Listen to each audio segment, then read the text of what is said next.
Hi everyone, it's Rain here from Rain's Kitchen and Garden. I wanted to give you a little bit of an update on my seedlings. They've been in the dirt, in the soil starting mix for 2 weeks now. I planted them on April 23rd and today it's May 8th. I planted them on the 23rd of April after I saw the weather forecast that was supposed to be sunny for a week. And then of course the weather changed and it was overcast and rainy for a week. So I was really worried that my seedlings either wouldn't germinate or they would become leggy. This is an example of a leggy seedling. This is an example of a leggy seedling. They grow very, very tall because they're searching for sunlight. To develop carbohydrates to help their structure and growth. I'm just going to put these on the car here. I took them all out of the window because I'm leaving them outside now in the afternoons when it's sunny to help them harden off. And they need a lot of sunshine. This is a problem I face every year when I start my seeds indoors. And I know they will become leggy, but I don't really have a choice because I have a very short growing season and I can't plant them into the ground until June, and they don't have enough time to develop when I plant the seeds in the ground in June. So I do have to start them late April or early May. And I don't have grow lights. I hope to start buying some grow lights every year and you know, getting a good collection of grow lights going. But for now I don't have any, so I don't really have a choice. I have to start them in my window. And I can't control the weather, so if they become leggy, there's not much I can do about them. When they become leggy, like I mentioned, they don't get enough carbohydrates, so they don't have the structure. And what happens is when you transplant leggy seedlings into your garden, sometimes they might die off, they just won't grow anymore, or they don't produce any fruit, which is a real shame because they don't have that structure. They can't handle being out in the sun and the wind, and they get shocked basically by the transplant. One way to combat this, if you can, here's my cauliflower. See, they're all kind of pointing this way because they were in the window like this and they're searching for sunlight. What you can do is you can try to turn them around in your window every day so that they'll grow a little straighter and maybe become a little stronger. Or you can do what I'm doing right now, bring them outside for a few hours every day when it's nice and sunny and it's not too cold, and put them on a surface, not directly on the ground, but on a surface that's warm. So the hood of your car is perfect because it gets warm in the sunshine. So that's what I'm doing now, and I'm hoping that, you know, this will help with the legginess and this will help them develop more structure. But the good thing now is that the seeds that didn't pop up before are starting to pop up. These are my red peppers, so they're starting to come up because they really, really needed sunshine to start germinating. My lettuces haven't moved at all, so I'm hoping that with the sunshine they'll start to pop up a little more. I'm going to plant some more lettuce today anyway in pots. But I just wanted to talk about that, and so far so good. I'm going to give them a good watering. They're going to stay outside all afternoon. And then I'm going to bring them inside for the night, and I'm going to do the same thing tomorrow. They're going to spend their days in the sunshine outside and their evenings at home on the shelf. Now that my seedlings have grown a little bit, I'm not worried about using a watering can and breaking the seedlings or drowning the seeds that haven't germinated yet. My watering can here, I don't know if you can see it, but it's got very fine holes at the end. So it's more of a misting of water than it is a complete downpour of water. Basically, I water them here in these tin pans that I bought because not only will they get watered from the top, there will be a little bit of a reserve of water at the bottom so that if they need more, the roots can drink them up through the drainage holes.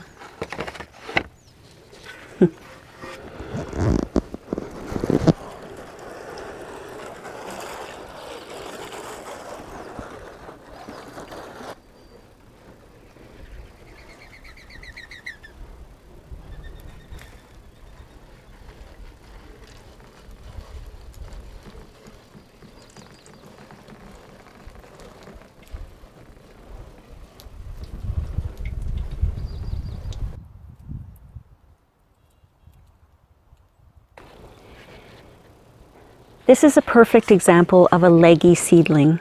This is my summer squash, the yellow zucchini. Instead of, you know, taking its time and growing straight up and strong, having structure from carbohydrates that it would develop with sunshine, it's been looking for sunshine in the window, and it's been kind of all growing to one side, and look, it's all floppy now. So because it's a little windy out here where I live in rural Canada, I want to give it a little bit of help, because I don't want my seedlings to die before I can even try to help them become less leggy. So what I have here, these are dollar store bamboo sticks. I got these like a bunch of years ago, and I hold on to them every year because they come in really handy when you're staking things in the garden. And they're easy to break apart. You just break them apart in half. Let me see how easy this is. Yeah, they're easy to break apart, but please wear gloves when you do this. I wasn't wearing gloves before, and I got a splinter. I actually had to stop the recording to go and take the splinter out of my finger. And also I have dollar store garden twist ties. They're just like, you know, the twist ties that you would use for your garbage bags.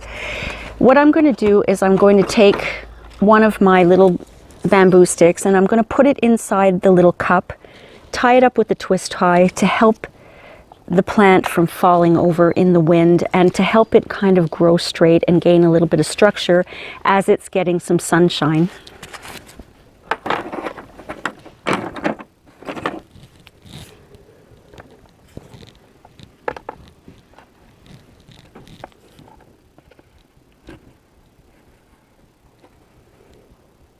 You want to get one that's tall enough that it's going to support it sort of like that.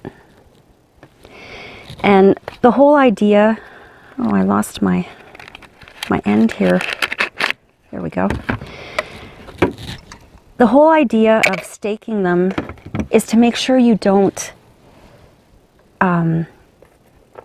slice the stem of the seedling, because if you twist it too tight, you might break it actually. So what I do is I tie it really tight first around the stake, or if you're using a trellis, and I really, really make sure that that's twisted on very, very tight on the actual bamboo stick that I'm using. Because I don't want that going anywhere. I don't want that moving up and down too much.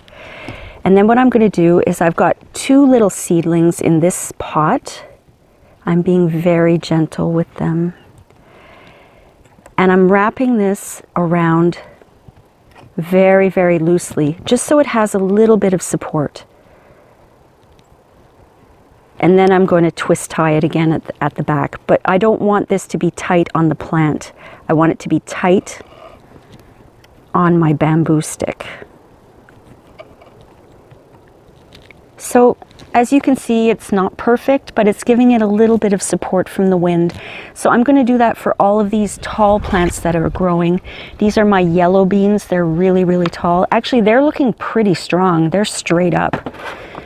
But the ones that are kind of, you know, bending over like this, I think these are, yeah, this is butternut squash here.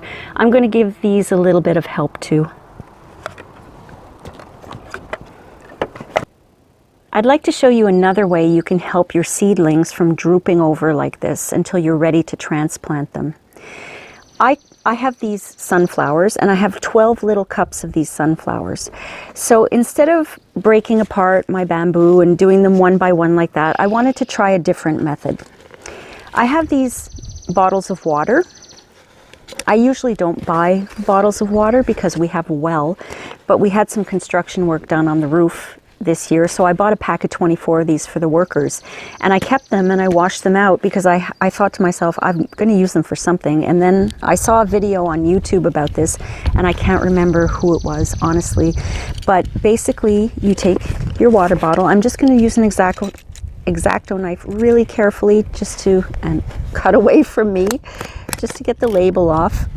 And to my friends who know me who are watching this, I won't go into detail, but you know what happened to me when I wasn't careful with the X-Acto knife, and I've got a little scar on my belly to prove it. So please be careful with the X-Acto knife and always point it away from you. So I'm just going to make a little cut little cut in the bottle, and then I'm going to use safer scissors just to cut off the top here. Just like that. And I'm going to do the same thing because I want to take off the bottom here. I'm going to make a little cut away from me in the bottle, and I'm going to cut the bottom off.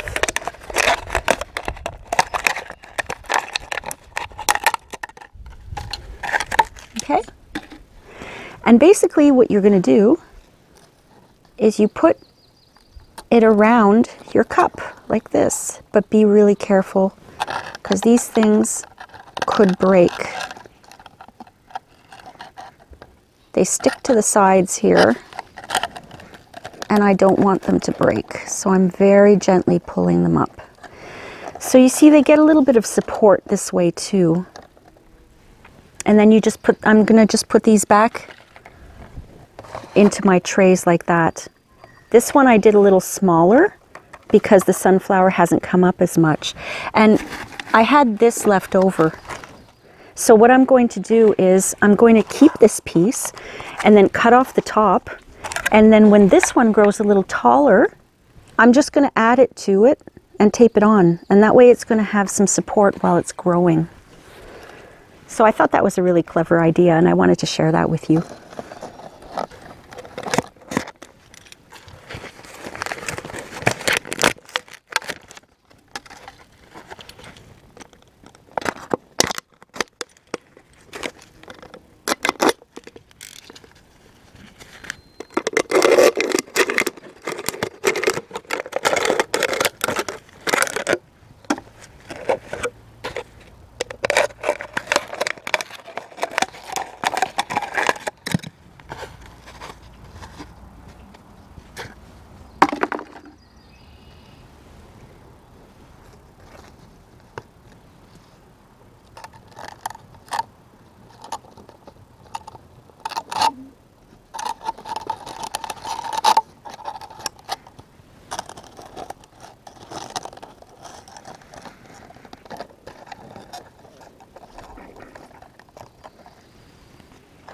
These are working out really well. Another thing that I collect all winter long are these old lettuce packages. I eat a lot of spinach, and I get them at Costco because they're pretty cheap at Costco. So during the winter, I save all of those plastic little containers, and look, they fit 8 of my sunflower seed plants. So they come in really, really handy. So that's my seedling update for today. I'll update you in another week, let you know how things are going and how they're doing. I hope you're having a wonderful day. Thanks so much for watching. I'll see you next time. Bye.